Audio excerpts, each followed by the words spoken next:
สำคัญเท่ากับความรู้สึกที่ใจของฉันนั้นเก็บให้เธอแต่ละครั้งที่เราผ่านมาพบกันอาจบังเอิญได้ยินข่าวคราวของเธอนั่นคือความรู้สึกที่ดีที่ฉันคอยอยู่เสมอขอบฟ้าที่เรานั่งมองคราวนั้นยังมีความหมายต้นไม้ลำธารยิ่งมองยิ่งคิดถึงเธอมากมายชีวิตที่มันขาดเธอวันนี้ยังเดินต่อไปแค่ได้คิดถึงก็เป็นสุขใจ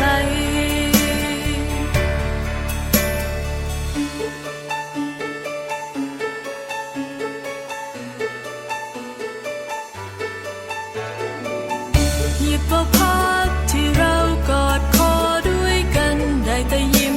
กับมันด้วยความชื่นใจและก็ยังเสียดายกับการสูญเสียเธออยู่เรื่อยมาได้ยินเสียงบทเพลงที่เธอชอบฟังและทุกครั้งก็ยังแอ